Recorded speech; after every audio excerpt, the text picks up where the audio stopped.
once a month we send out an EDM and it outlines all of the major grants, the amounts, which state, federal, etc. And we send that out to about 8,500 businesses every month. So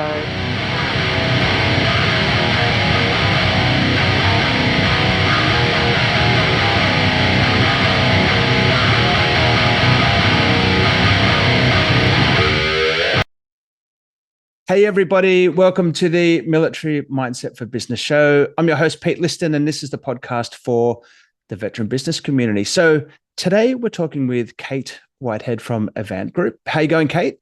very well, thank you. How are you, Pete? I'm really well. Now, I met Kate very recently at Avalon Air Show as, pounding the corridors and collecting business cards and meeting everybody there. And I deliberately stopped at Kate's stand for one reason, and that is she is the master or mistress of grants and how to get grants for small business. I believe you've generated over $2.1 billion worth of grants. Is that right? Close, 1.8 billion so far and 1.8 billion. counting. Yes. Who's a couple of hundred million between friends, Yeah. but nearly Yeah. $2 billion worth of grants. And what I see for me as a business owner, what I really feel about grants is it's almost like this grant land is this magical land that is almost, I can see it on the horizon, but it's just out of reach. Other people have been there and told me great stories about grant land, but for me, sometimes it's a bit of a mystery about how I get there. And am I right for grants? Is this free money? Like, what's the story? So I'm really excited to talk about grants and how we can really decide what grant's right for you. How do you go about a grant? How do you find a grant? And particularly with your expertise in doing this, Kate. So, Kate, welcome. It's great to see you. Whereabouts in the world are you today? From sunny Malvern, Victoria today. Is that Malvern near Malvern. Melbourne? That's right. Yes. So that's where our head office is based. So yeah, zooming in from Malvern. Malvern. Hey, so tell me what got you into grants? How did you start this business? What was your story to get to where we are today? It's a funny one. I think most businesses you sort of fall into them, don't you? So I would say I fell into this business. I was working in the defence and aerospace sector, in industry, and worked in that sector for about 10 years, and that business was sold. But whilst working in that particular sector, I was very heavily involved in government grants and funding, both for the organisation that I was working for, but then also collaboratively with other businesses in the sector. So, as anyone knows, Australian defence industry is very tight knit. And whilst there are competitors in a lot of markets, they do sort of work cohesively on large scale programs. So I was sort of consulting on, or just advising or helping or guiding other businesses in the space around how to unlock grants and funding. Was able to successfully secure quite a few for the company that I was working at. So after that business was sold, I thought, well, it's probably a good time to see if I can continue doing this because I enjoyed doing it. And that's when Avant Group was founded. So that was 12 years ago now. So the business is it's grown since then, and yeah, and I still love doing it. 12 years now. In that 12 years, how big have you developed the team?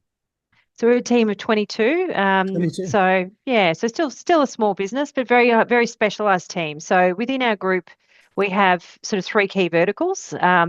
We've got a export grants division. So in that area, we've got bookkeeping and tax advice. The exports program, we do bring on a suite of bookkeepers for processing throughout the year. So during the last round of export grants, we had an additional 80 personnel helping us process those programs. So that was a bit of a task. And then in our research and development tax incentive team, we've got tax expertise, accounting expertise, and legal. In addition to STEM-based experts. So we've got in-house sort of mechanical engineering backgrounds, computer software, medical sciences. So they're all STEM-based experts in that area. And then in our competitive grants team, we draw on expertise from the R&D team, but primarily the competitive grants team are creative writers. Surprise, surprise. So that's where we put more of that creative flair into writing the grants and the applications.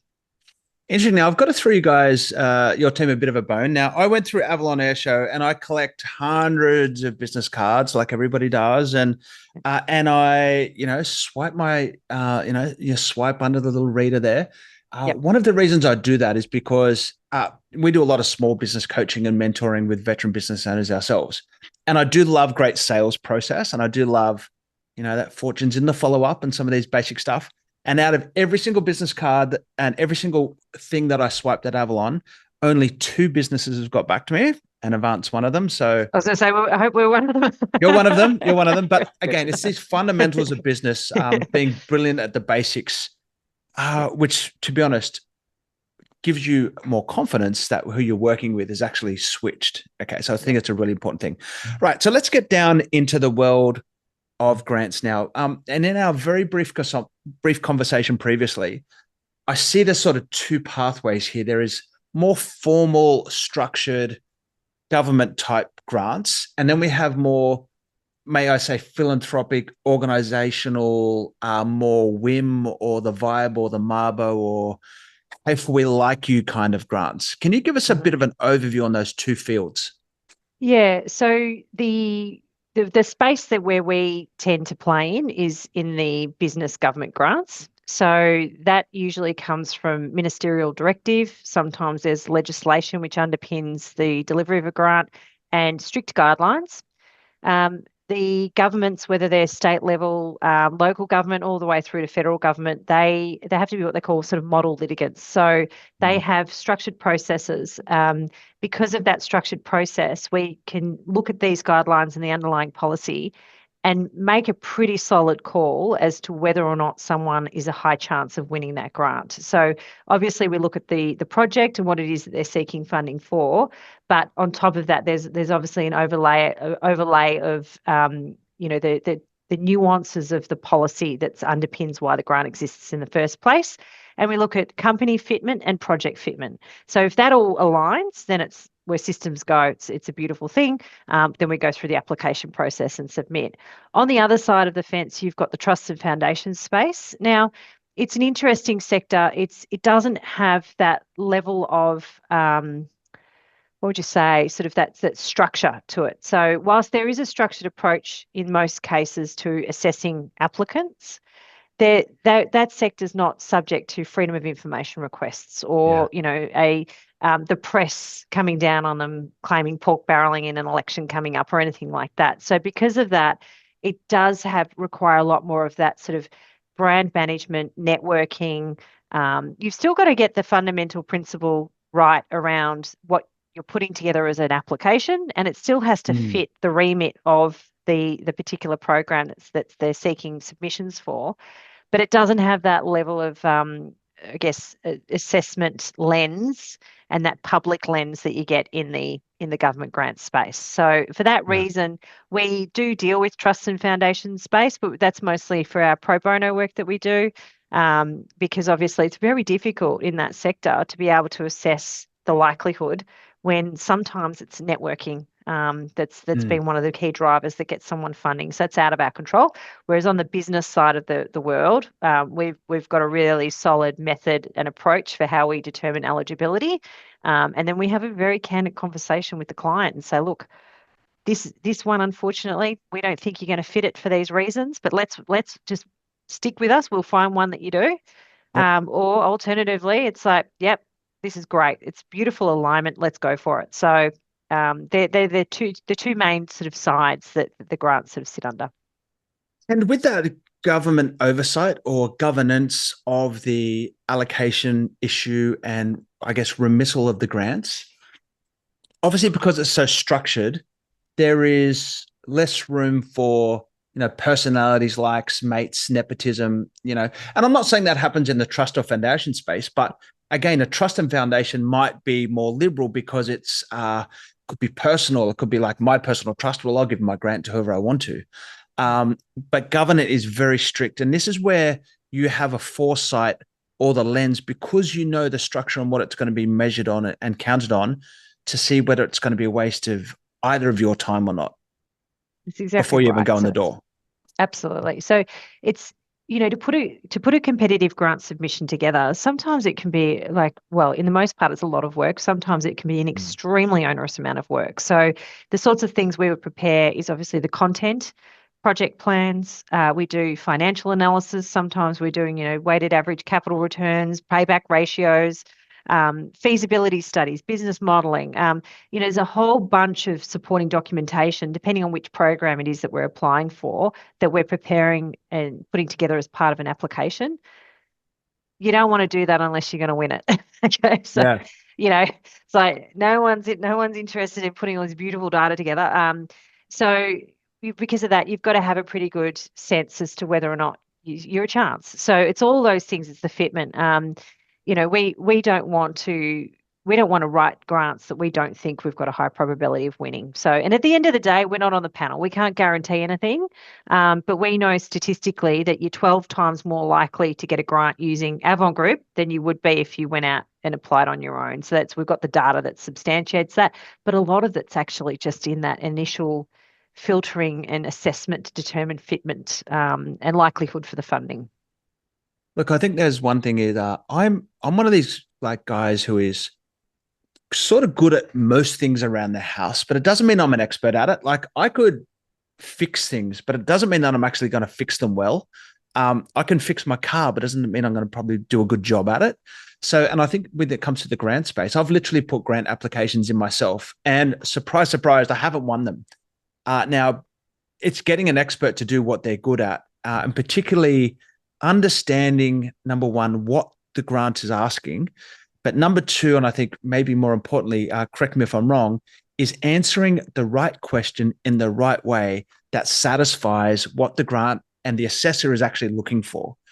So, because I can come up with a grant and I think, oh, this is perfect. I can write whatever waffle or, what I think they should hear. But this is very different to is it technical writing, or you mentioned a specific term?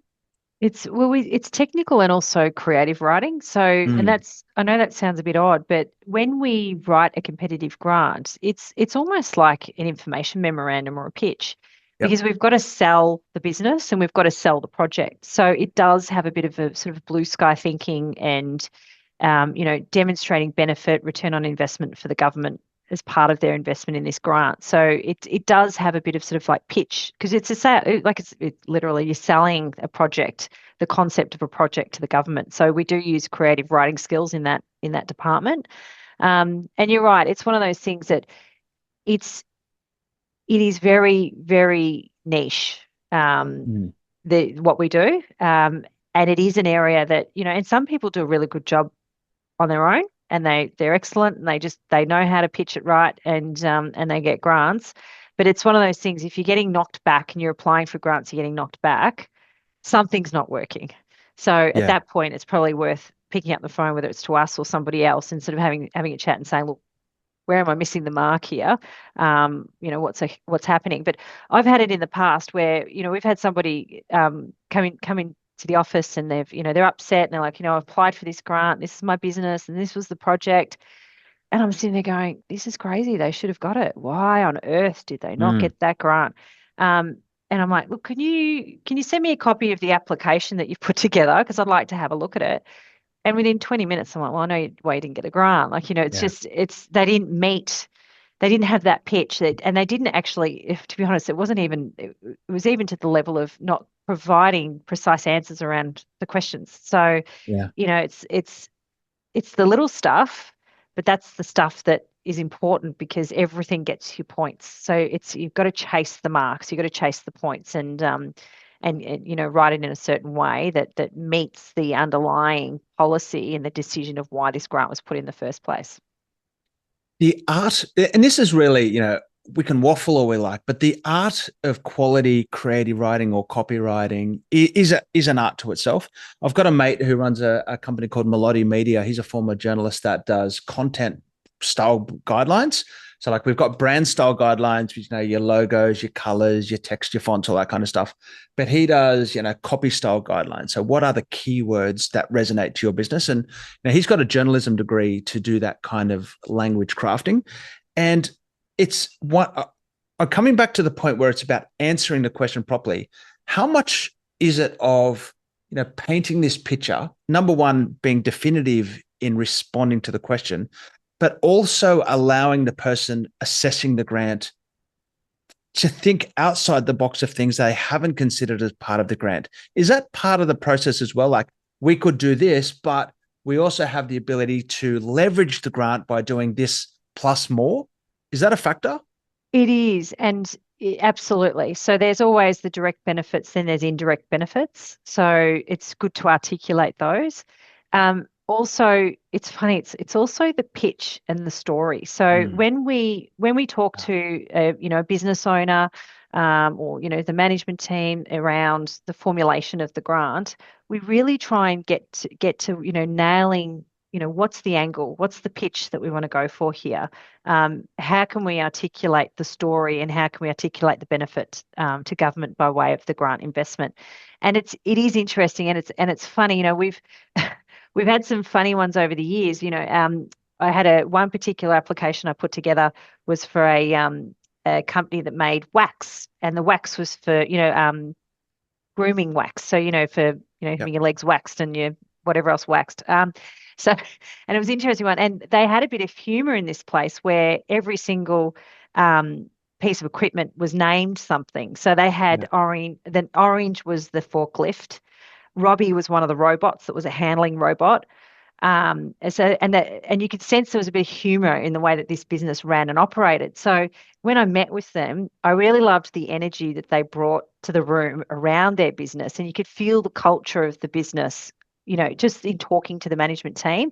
And I thought, I've got to get this conveyed into the application, because the best thing you can do is have an assessor giggle and chuckle when they start reading an Mm. application. So we were applying for a very serious grant. It was to get another robot as part of a manufacturing fund grant, and it was going to scale their business and let them go into export markets and all this sort of stuff.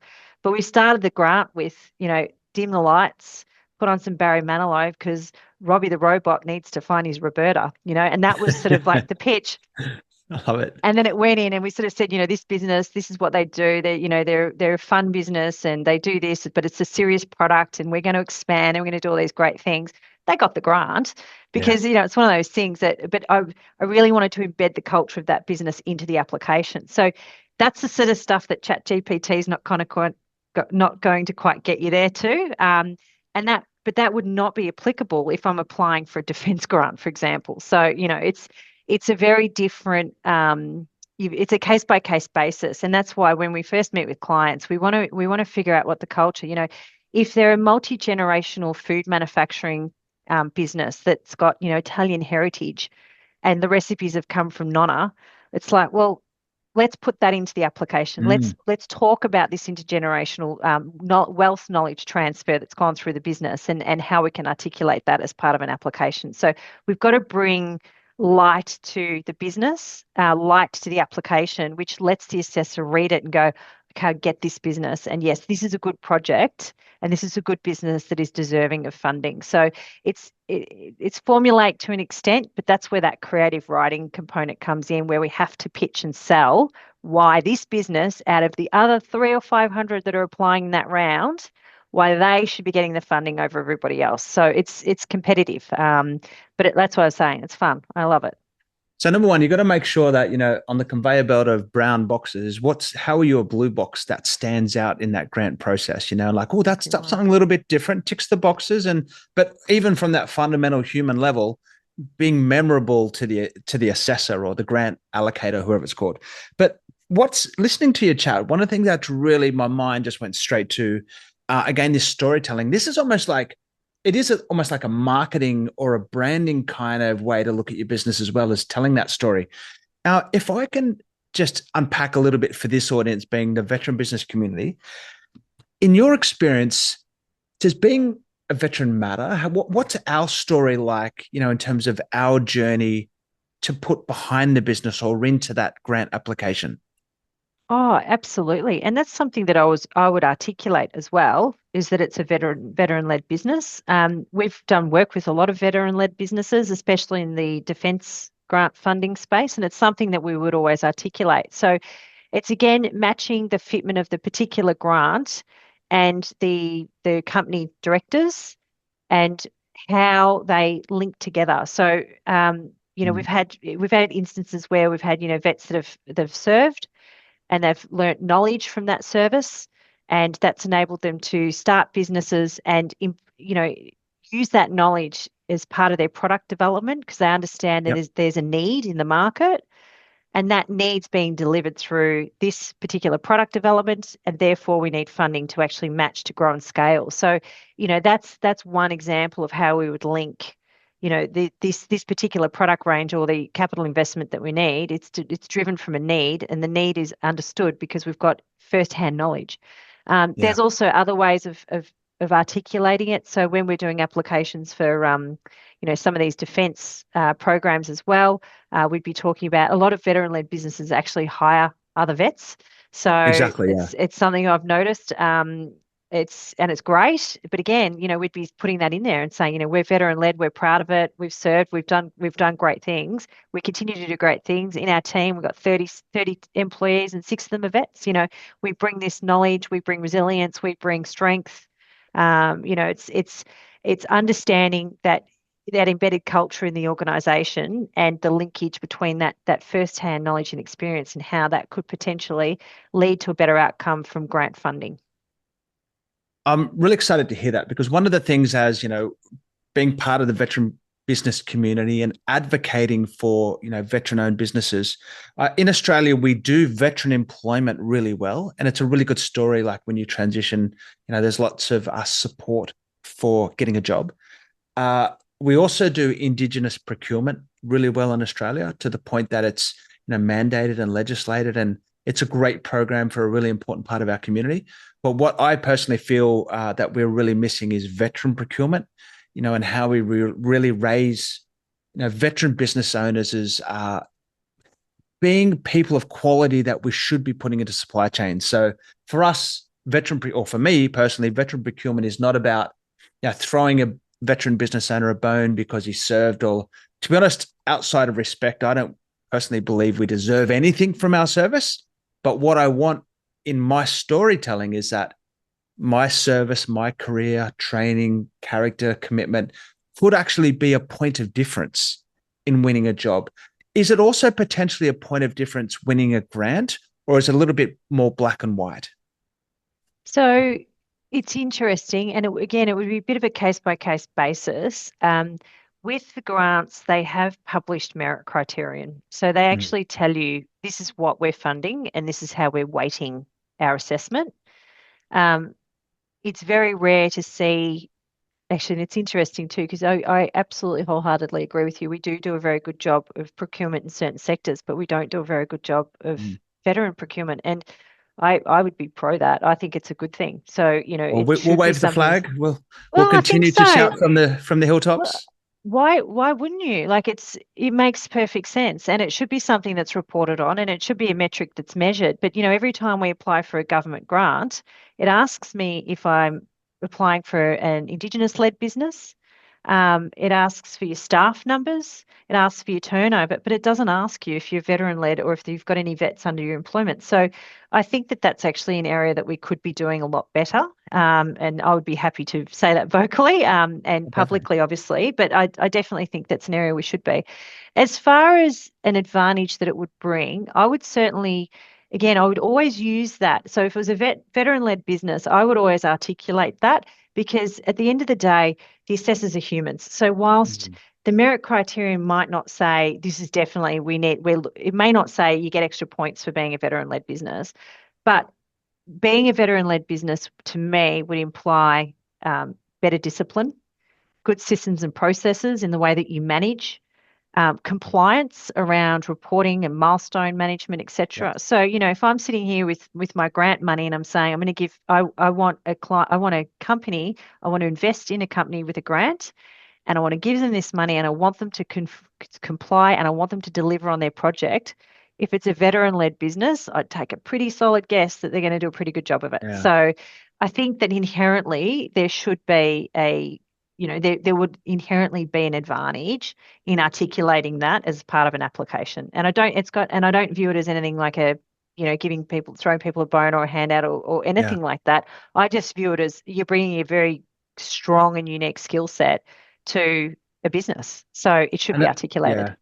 I really encouraged to hear that. I was with, because I do tread this fine line. I was with uh, I guess it would be one of the top 10 Australian companies. I won't mention who it is because we're having chats with them, but they basically said to me, well, we love diversity in supply chain and we're into it, but why should we put veteran owned businesses into that category? And like, I'm all for diversity in supply chain, whether it be Indigenous, female led, rainbow led, the more that we can support local, small businesses and whatever your unique characteristic. But for me, I'm always challenged between this. And I'm not suggesting those other businesses get handouts or throw them a bone because they need a hand up. But for me and our positioning, I always want to maintain that the veteran business community is one of quality. And just as you articulated, it's our point of difference. If we can get to the table, maybe by branding ourselves as being veteran owned, I could just be that, subtle thing that gets us across the line. But I could talk about that all day because I am a single issue zealot on this front. I would like to come back to something you mentioned previously and the scenario. It's the grant is due 9 p.m. I've just had Friday afternoon drinks with a couple of mates, and I'm like, oh my gosh, I forgot to put my grant in. The temptation just to go, ChatGPT, do it for me, plug and play the questions. How effective, like, yes, it's a great tool, but what are you seeing with AI, ChatGPT, and other tools in the grant space? And do you know what? It's firstly, how awesome is ChatGPT? Yeah, So I love it. I love big it. fan, love it, love it. Um, ChatGPT can be used in areas on a grant application where it doesn't matter much. So, and what I mean by that Mm. is, there are always generic questions in an application, such as, how do you plan to manage your grant? What is Yep. so there's something like that is very easy to sort of plug in this is my project. How do I plan to manage it? Give me 300 words and it'll spit Mm. something out that'll get you probably 80% of the way there. So that's the easy part. It'll get you there. But it's the rest of it you just can't. So I've tried. Believe me, I've tried. I've tried. What I see, where I see it moving forward, because it's one of those things too. ChatGPT came out, and I was pretty early on to seeing it, finding it, and using it, and all this stuff. And when I first looked at it, I actually had this sort of, this little flutter of, oh my goodness, am I selling typewriters and someone has just invented a computer? Like Am I gonna lose my business here because that's this will do it that's for where me? I Yeah. that's where I went. And then now that it's evolved, we're using it. I'm like, maybe one day, but it ain't happening anytime Yeah. soon. So, and what we're actually seeing is a shift. So, um, the government's going to react, and they're already doing it. So, and I'll give you some examples in the research and development tax incentive space. That is a complex piece of tax legislation where you have to lodge a technical document with Oz Industry every year. Of course, people are going to start using ChatGPT to prepare those documents. So, and then all of a sudden, the quality of these applications are going to go up, and Aussie industry is going to be going, now we want more substantiation around what you're doing. Mm. So, when we apply for what we call an advanced finding, that used to be just a document that you would write the technical content. Now, when we apply for an advanced finding, they're asking for evidence. So give us substantiating evidence around this. Give us copies of test experiments. Give us, test records, these sorts of things. And we're seeing that now also in the competitive grants landscape. They're no longer happy with just the content and a couple of supporting documents. Now the supporting documents are far more complex. Mm. So they're actually asking for things like, give us, a three-way financial model. Um, Provide some ratio analysis, give us a employment plan with current staffing volumes, scales, growth, etc. So there will be some uplift, and there is a little bit of uplift from those sort of AI tools. Yep. But as far as it's ChatGPT is not going to figure out that Robbie the robot needs his Roberta, right? Like Yeah. it's not there yet. So maybe it will be, and chances are it probably will be. Terminator, do do do do do. But at this stage, it's a great tool to help. And what the way I see it in our business is, I think that it's just going to help us help more businesses. So it means that we're more Yeah. productive. We're still doing what we're doing, but we're more productive, and it means that we can keep our costs down, but increase volume and you help more businesses. So at this stage, it's a great tool, but it's not there as far as being able to throw in an application. So, and the other thing is I can tell if it's Chat GPT now. Yeah, well, I was about to ask that. Do you think the assessors who see they do this job for a living, do they have like I don't know what the term would be, a plagiarism tool or an AI tool that they can run these things through and I guess that They're would not if worried, yeah, they're not worried yeah, about that though. Yeah, yeah. they're okay for you to use it and they've said it. So as industry has said in forums, we know people are going to use it, so we need to. It's almost like when Google came out, like the advent of Yeah. Google, and it's like, do you It's a embrace it tool. or do you? It's a tool. So Wikipedia I'd look. now, yeah, Wikipedia now is not that shameful as something to look up. You know, it's Encyclopedia Britannica used to be there, but I got to admit, if I'm looking at something, I'm probably looking at Wikipedia, and I'm happy with that. Thing. Yeah, that's the thing. So it's and that yeah. So I think yeah, that's where I view it at the moment. As I said, that might change and it probably will change, but for now, I think it's a great tool. Mm, But you've got to be careful with it as well because it does hallucinate. So it's you get some interesting um comments that come out of ChatGPT. And yeah. actually, there was a case the other day. This is quite actually I shouldn't laugh. It's really bad. Um, there was a research and development tax incentive claim that was lodged. Oz Industry wasn't happy with it. It ends up in the Reviews Tribunal, so the ART. The case documents that were filed from the applicant going in, they'd used ChatGPT for references, and it referenced a whole bunch of industry reports that didn't exist. So No, they lodged that as in their case material. and you're submitting a formal financial document to government here, so you got to be Well, careful in what the you, courts, yeah. like it's just like I'm like, sorry, in the tribunals, I should say, but yeah, so it's you got to be careful.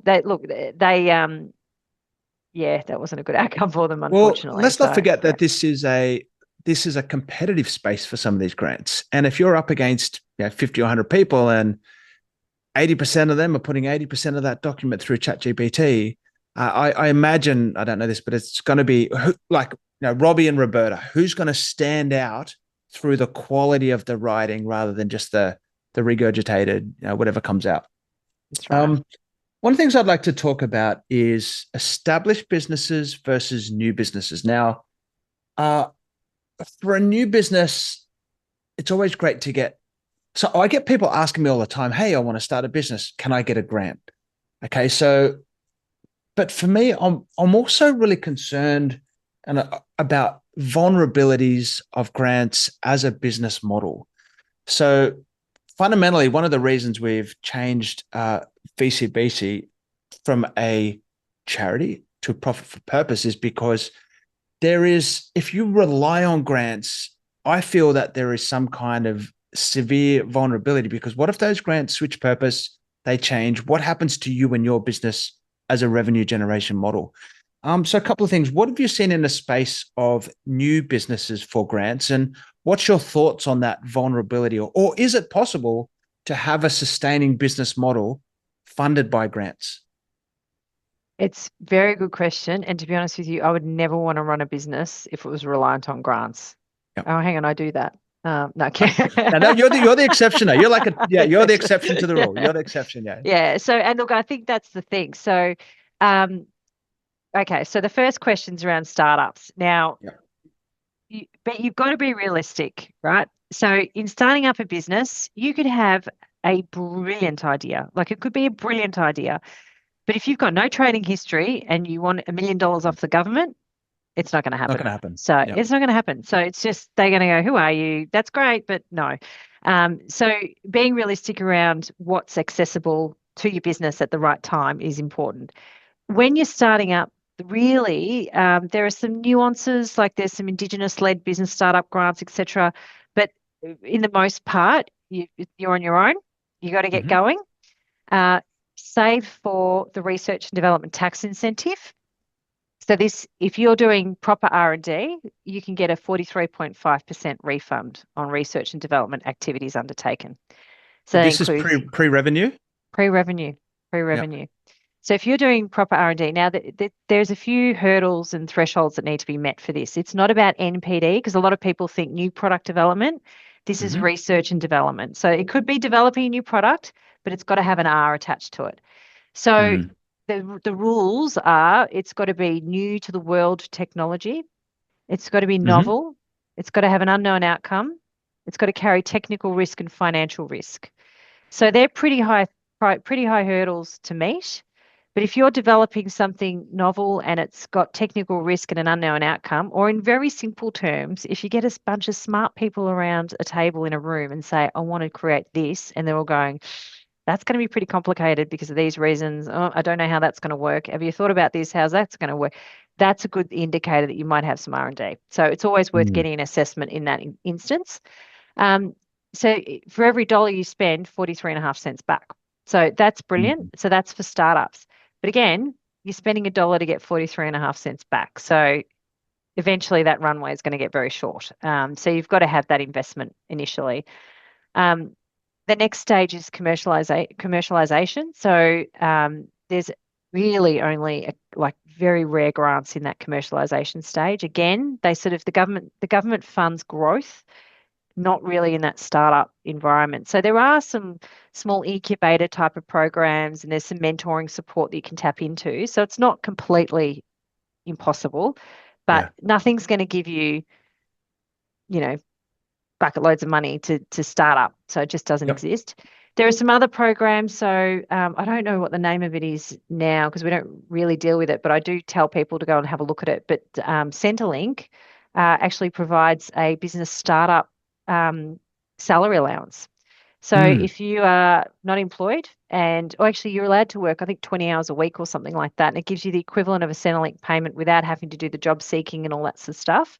And that's designed to help that micro business economy, Yeah. like for people wanting to start up a lawn mowing business or something like, or even if you wanted something different, like you could be developing a new drone company, it doesn't matter, but you in the most part are eligible for that. So that's a good scheme. Um, so there's little bits here and there in those early stages, but when you start to get big dollars, that's when you are an employing entity, you've got some trading history, and you're in that growth stage. That's where government funding kicks in mostly. I think that word growth is really important here. You've gone way past MVP. You are viable. You're trading, and they want to be able to see. Look, if I help you with a dollar, you're going to make a couple extra out of this, That's right. as Yeah. as a point of catalyst or leverage for the next steps. Yeah. There is one program that funds that commercialization bridge, and it's called the Industry Growth Program. Yep. Um, but that's currently under the Labor government, depending on if the Liberals come in. But the program has remained the same for eons, but it just keeps changing Mm. names depending on when the government changes. They tweak the edges with it and they relaunch it. But that is designed for that unique. They call it the critical valley of death. You've done your R&D, you've proven your tech, you start to run out of steam to actually start your sales. That's when it funds that. So, but it's rare as hen's teeth, right? So Yeah. I think they've only awarded maybe 30 of them in the last 4 years. So You got to be something special. Again, competitive. you got to be very special. So we've Yeah. we've run, I think in the last maybe 12 months, we've only run one. It was successful. Yep. But that's it goes back to what I was saying earlier around the fitment. We want to make sure it's really a very special product that's going to get that funding. Oh, I know you can't talk any specifics in terms of the people or the companies behind it, but what's the smallest grant you've won, and what's the biggest grant you've won? Oh, smallest grant would be, oh, we would have done some pro bono grants maybe for $1,000 or something like Yep. that. We've set up when there's been the disasters. So if there's been sort of the floods and those sorts of things, we set up hotlines and we do pro bono applications Yep. to help businesses because it's kind of crazy. It's like they've lost internet connectivity, but to apply for a grant, you need internet The connectivity. internet. I got So it. Oh, so we jump on phones and we help people apply. So we've done small stuff at that scale, but that's typically more in that sort of pro bono supporting community type of space. There are some small grants. There's a $25,000 energy efficiency grants that were launched last year. They were great. It was 100% funded for small businesses to invest in energy efficiency upgrades at their facility. So that was on the smaller scale. On the larger scale, some of the more recent ones we had the Safeguard Transformation Fund. yep. One company, we got them, sorry, there were two entities within the group, we got them $34 million for funding, and Jeez. that was to get two mine sites converted to solar and battery rather than gas powered mine sites. So that was another one that we did. So there's a lot of defence grants. The defence funding typically is around sort of $500,000 to $1 million mark Yep. for capex investment. So it really ranges. So on the big scale, we've done R&D claims in the quantums of hundreds, like I think we did one a couple of years ago. It was $54 million claim. So you're Wow. talking big end of town right through to our export grants department. So we run several hundred EMDGs each year. We process several hundred each year, and that they're at 20,000. So Um, it's EMDG, can you yeah. quickly share what that is? Because that's something that, in one of our businesses, we've been able to win. But can you just share for the audience what EMDG is? EMDG is the Export Market Development Grant. It is a brilliant program. And I'm pleased to say, is older than me. It turned 50 last year, Oh, so wow. it was launched in 1974. I'm You doing the 50 this math? year. So There you go. I'm a It's still older than you. 75er. So it's It's old as older than me. you. And it's a good program. So it's a 50% co-contribution for export promotional expenditure. So it's Yeah. designed for Australian-based businesses, whether you're a service business or a product, to get your products and services overseas. It helps with things, and promotional's the key. So it's promotional expenditure is what it funds. So that's you traveling overseas to go to trade shows, getting, logos made on tops and t-shirts and stuff like that, baseball caps, website updates, yeah, trade shows, travel, marketing consultants, you name it. Anything that's export promotional in nature, in the most part, can be claimed under that program. I'm learning something myself. That's uh, just on that note there, ecom and the small, B2C kind of retail businesses. If I'm sending stuff overseas, if I'm making a widget, someone comes onto my Shopify store and buys it in the US or China or Philippines or whatever, I'm exporting, yeah? That's an export. Yeah. That's an export. So Yep. we quite often don't think that my little humble business that I'm doing that might just be sending, even if it's a mum and dad pop business at home and it's an Etsy store or something like that. But if you're sending stuff offshore, you're exporting Yeah. and you're bringing Export. money back into the country. So EMDG is a possibility. It is. Now, there are some requirements of entry. So you've got to have 2 years of trading history. You've Yep. also got to have a minimum of $100,000 in revenue in the year before applying. Got it. Got it. So as long as Just you've got straight that, so that's that growth thing, sort of saying the government will fund growth. So they won't fund you in that growth. startup Yeah. stage, but when you're growing, that's when the grant money typically kicks in. Got it. So that's booked revenue, not run rate, 100 grand in the bank, as top line the year before. Yep. Got Yep. it. And then you can apply. A question a little bit more for a big part of the veteran business community is charities, and I raised it just a little bit before, but I believe that there's always talk of like some magic number between 4 and 6,000 veteran business charities, sorry, veteran community charities out there. And it feels to me that a lot of these charities do rely on grants as the business model. If you're, have you got any experience or can you share a little bit about your non-for-profit charity space getting grants rather than PTY LTDs? Yep. So not-for-profits, see, and it's interesting too, because not-for-profits emotionally typically look for those not-for-profit types of grants, but actually Mm. sometimes they're eligible for normal mainstream grants, i.e., export market development grant. You're actually eligible to apply if you're a not-for-profit.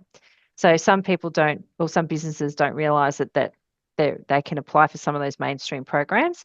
So that's And one on that area to note, look at. yeah, Mm. on that note, I'm literally one of those people. Like we've done EMDG within our formal businesses, but I had no idea that we could do it as part of the charity and the slight differences in the rules around that. Yeah, so it's funny, isn't it? So because I think emotionally you just think, oh no, this is my space over here, so Yeah. you don't think traditional channels. So not-for-profits can apply for grants. So a lot of business-based grants they can apply for as well. There are myriad of funding programs. There's a lot of funding in sort of like medical not-for-profit space as well. But in the veteran not-for-profit space, it's typically a lot of the grants we see are through the community grants portal, which is the Mm. federal government portal. And a lot of it's really around knowledge sharing, paying respect, educating, sort of multi-generational education around, histories of war and Australia's involvement and those sorts of things. So they tend to be sort of very aligned to service-based grants. That's typically where they sit. I'm just trying to think what other opportunities there would be. Yeah, that's mainly in that space. So a lot of the grants that we've worked in the not-for-profit space have usually been project driven. Yep. So for example, we did a pro bono application for a large scale um, cancer centre, so accommodation centre for families in Albury. Yep. So we got them a $1.8 million grant, and that was one of our pro bono applications. And we did that for them to expand their cancer accommodation facility, for example. So a lot of those grants are very much project based, but again, that was a government grant. I did know something like even Department of Veteran Affairs does have their community grants. So saluting their service. Just Yes. having a quick look here. Yep. But again, they're going to have a bucket of money. It might be, I don't even know what these numbers are. I'm making them up, but it might be like $2 million or something for that bucket. And you're going to get a range, I think, between like 10 grand and 120 grand, maybe for each one. And basically, once the bucket runs out of money, this is again the competitive space. That's it for that program. And then you wait for the next one, or you wait for, and well, you hope that it might come around again. But we Changes of know that government can be governments problematic. change, focus Yeah. changes. So this is Yeah. again, there's definitively a vulnerability here if you're relying too much on grants, for your commercialization model. Oh, yeah. It's grants should be one part of what you do. Typically, that would be my advice. The reliance, the risk of that, and then also then you have a risk of caretaker mode. So, Yeah. the government goes into an election, and caretaker mode, it's not 2 months or 90 days. It's 6 months. Like, let's be Yeah. realistic, right? So everything slows down, all goes to a grinding halt. Decisions stop being made a long time before an election is called. Um, so, that itself is also problematic if you're relying on federal funding. There's always state funding to provide a little bit of a buffer, but that's something to be conscious of in running businesses. But an over reliance on grants, it's just risky. So you've got Yeah. to you've got to try and diversify your income streams. But it's like any business model. It's always that 80/20 rule, isn't it? They say don't have one customer. Make sure you've got more than one. Yeah. So it's sort of business 101. I think grants is almost the same from that I agree. perspective. I can't help but agree. One of the things it's almost like a wagging the dog thing in terms of where do I even find a grant in the first place? How do I know with what I do? And we spoke about it at the side of the stand in Avalon, is that you should never try and adjust your business overly to fit a grant. Can you just share? Have you seen that happen, or people trying to bend themselves for the sake of the show me the money, but ultimately ends up hurting them? It doesn't work. So grants need to fit in with your business. You shouldn't have to fit in with grants Mm. because it's got to be, and I always say square peg, square hole. Yep. The second you try and change what you're doing inherently for the purposes of trying to squeeze into a grant, it normally just turns into a bit of a disaster. It doesn't really work very well. Um, so it just sort of goes back to that principle of, grants should form part of grants should always form part of any business strategy. You do not want to miss out on grants if they're available to you. But the grants typically won't give you 100% funding. They'll usually give you partial funding. So whatever you do needs to also make strategic sense from a business point of view. If we get this funding, is this something we actually want to do? Like, does it align with our ongoing strategy? Does it make sense for us? Getting 50% of a machine, great. Is the We need the machine machine. needed? Yeah, yeah. Is it going to create revenue for us, or Yeah. What's the yeah, revenue look like? What's the demand need? All that sort of stuff. So it's yeah. always about making sure that it fits into your strategy, and if there's a need there, um, always investigate grants because Mm. it's strategic disadvantage not to actually look for grants to get that assistance and support if you can. So, but I would always advise not to fit a business around trying to get grants. The grants need to fit in with you. uh, clear something up for me. Are grants free money? Is this like, Yeah, is that, yeah. it's like a bit of a cheesy cliche. Or, yeah, there's free money out there. Like, what are the, It's outside of you're going to have some kind of obligations to report on your grant. Do you ever have yes. to pay back a grant, or because this is not capital, it's not equity, it's not investment? Can you No, it's share a little bit non-dilutive. about that? Yeah, it's non-dilutive. So, and that's why it's the most beautiful form of funding you can get for a business because it's non-dilutive funding. Yeah. Um, you would never have to repay a grant because that's not a grant. That would be a loan. There Yep. are some government loan schemes. The only time you would have to be repay a grant would be if you did something fraudulent or something you weren't supposed to do. So Mm. that's, or the other thing is sometimes we've had it where there's been a prepayment of a grant. There's been an FX movement, quite significant, and it's Mm-hmm. been advantageous to the client. So things got cheaper, and then all of a sudden they're not going to spend all their grant money. And then they're saying, well, we've got more money now sitting there against our 50% than what we should. So that would be where you potentially would have a repayment, but that's very, very rare. And in that instance, they're not repaying because it's a requirement under the grant. They're repaying it because they were overpaid in the first place. So it's, so that would be a very, very rare exception. But so we've seen that over the last decade occasionally. Yep. But grants are non-dilutive, so it's funny. But you're obliged to undertake reporting. Yep. So it's, half the job's getting the grant, the next half is delivering on it. Yep. Most of the grants are around capital investment or project investment and growth. You've got to demonstrate that you are doing what you say you're going to do as part of your application. So it could be we're going to buy this machine.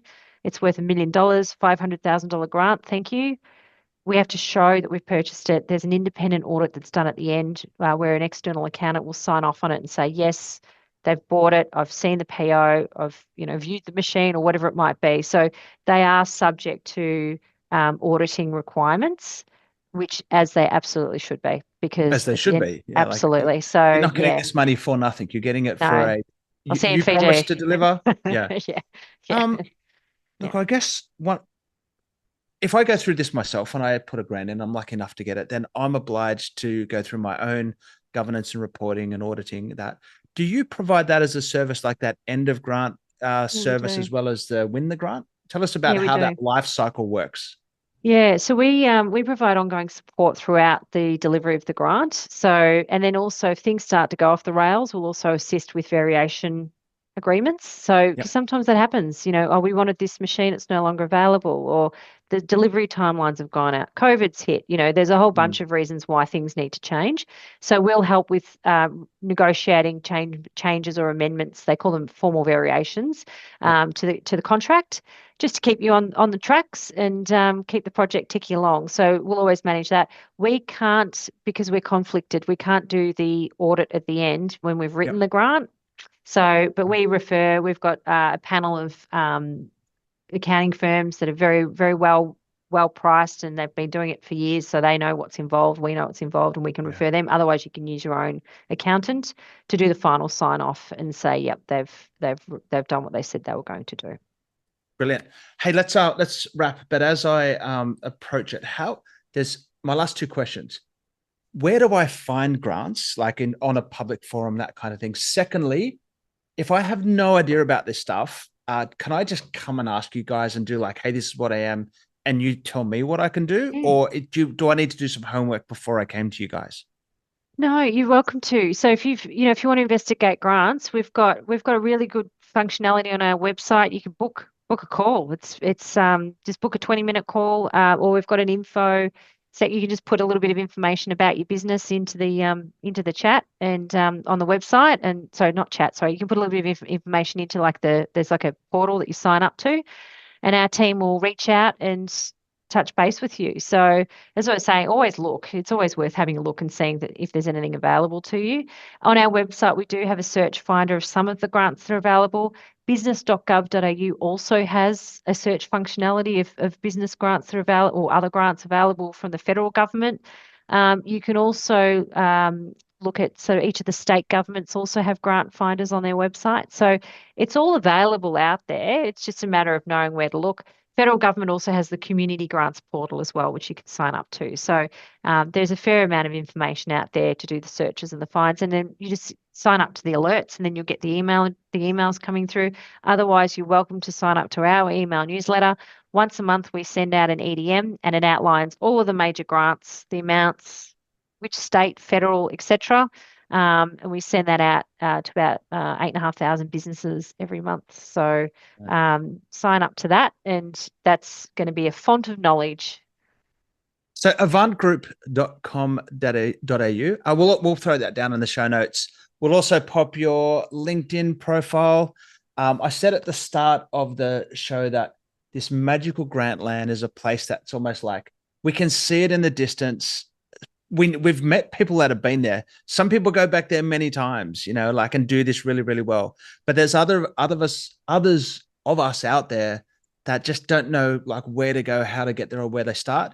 And this is where Avant Group and you guys are the experts in this space. If there's a grant for you, you can take them by the hand, lead them to grant land and back again. Absolutely. So Kate, you've been gracious enough to share some of your time today, but we're also going to have the chance to meet you and your team potentially on the 21st of May at 1 p.m. Australian Eastern Time, where come along, you can meet Kate and any of her team that she chooses to bring along, talk about grants, talk about your business, and really, ask anything that you need to know. So Kate, we appreciate the offer of coming and meeting the community on the 21st of May. Thank you. Look forward to meeting with you all too. Thanks for having me. Excellent. Kate from Avant Group. This is Pete Liston, out.